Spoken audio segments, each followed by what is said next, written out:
dari ruas Pematang Panggang sampai Kayu Agung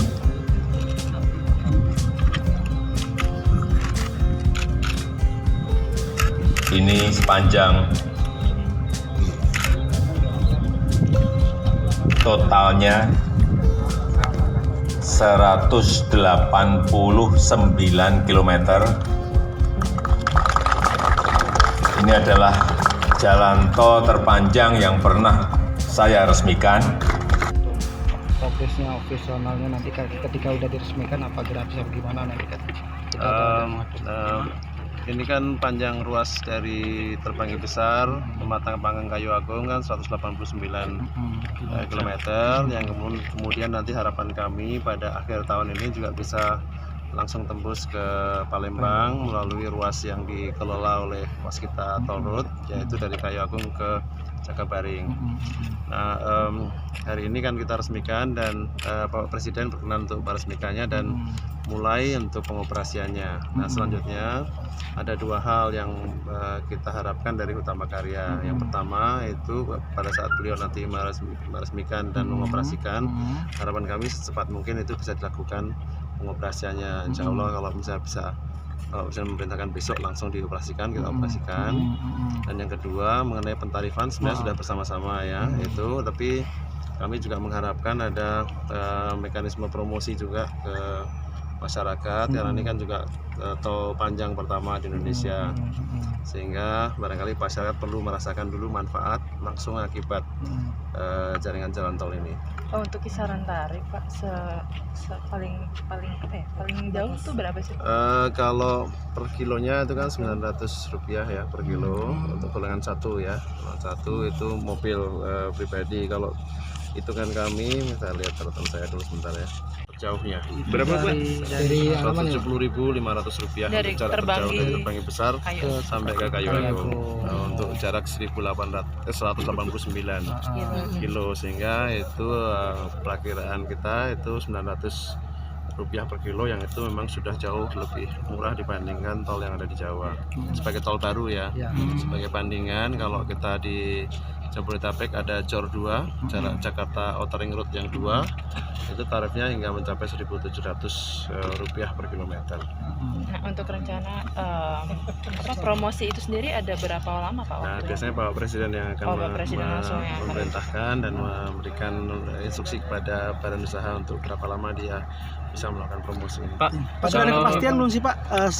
Kepastian secara spesifik kapan bisa langsung dibuka? Apakah kalau dibukanya, kalau dioperasikannya kan sudah ada SK Pak Menteri PUPR mengenai pengoperasian, jadi sudah ditandatangani. Jadi secara formal sebenarnya sudah bisa digunakan. Cuma untuk resminya bisa dilalui soalnya masyarakat ada yang nanya juga tadi. Biasanya kan Pak Presiden nanti akan mengumumkan langsung, apakah hari ini buka atau nanti malam gitu ya. Dan kemudian apakah pentarifannya langsung atau tidak langsung, biasanya beliau sendiri yang akan menyampaikan. Kalau buat Kayu Agung ke Palembang kapan Pak? Kayu Agung ke Palembang itu kalau dari rencana kami ini akhir tahun ini juga sudah mulai bisa digunakan. Yang jelas pada saat Natal tahun baru harapan saya sudah bisa difungsionalkan. Nah, kita sedang dorong kepada Waskita Toll Road atau Waskita Sriwijaya Tol ya, WST ya, yang operatornya dari Kayu Agung ke Jakabaring, itu untuk bisa menyelesaikan menuntaskan pekerjaannya sampai akhir tahun ini. Jadi awal tahun depan harapan kami betul-betul sudah operasional penuh, tidak hanya fungsional. Pak, kalau ada keluhan dari masyarakat Pak, keluhan dari masyarakat kan walaupun tol sudah dari Bakauni sampai Simpang Matang udah bagus ya Pak ya, sudah disenang masyarakat kan. Nah, kendalanya ini Pak ada beberapa, satu emang rawan kecelakaannya di tol. Sering banget di kejadian semenjak dari Bakauni sampai Terbanggi. Kemudian ada kendala juga Pak, sering terjadinya aksi vandalisme. Terakhir Senin ada di tol di kilometer 42 dilemparin sama oknum lah ya batu. Dan sudah sering terjadi. Kemudian yang ketiga juga beberapa ada aksi pemalakan tapi sudah ditindak. Cuman muncul hilang. Nah, upaya untuk penegakan seperti apa? Kami sendiri kan penegakan hukum, penindakan kita serahkan kepada pihak kepolisian ya. Kami kan sebagai operator tol itu tidak punya kewenangan mengenai penindakan.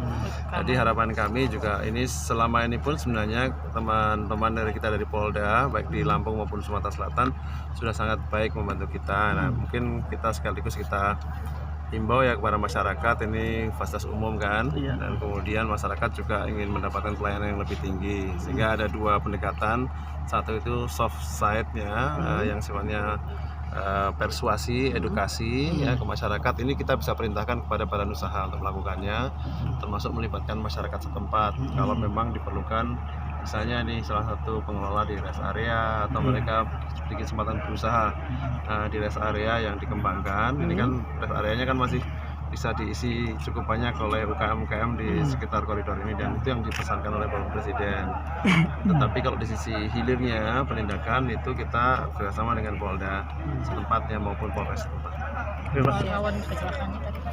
Lawan kecelakaan itu ada dua ya penyebabnya. Satu itu memang ini kan tol yang barangkali pertama panjang di Sumatera, sehingga kawan-kawan kita itu belum yang menggunakan terutama kendaraan-kendaraan berat itu belum bisa menggunakan dengan baik.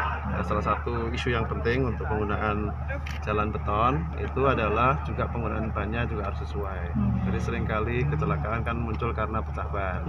Iya. Ya kan, pecah ban itu kan terjadi karena panas ya, antara yang terjadi antara roda dengan permukaan perkelasan. Oleh karena itu saya juga menginstruksikan kepada Utama Karya untuk secepat mungkin rest area itu juga disempurnakan, dan kendaraan itu tidak langsung itu dari 189 kilo dari ujung ke ujung itu naik terus, nggak berhenti kan nggak bisa juga. Faktor kan ngantuk juga Jadi banyak. ngantuk, itu juga banyak kejadian seperti itu, lengah ya, dan juga pecah ban, dan dua-duanya itu letaknya ada di pengemudi dan kendaraan. Jadi sehingga harapan kita dengan kita punya rest area, nah ini juga kita akan dorong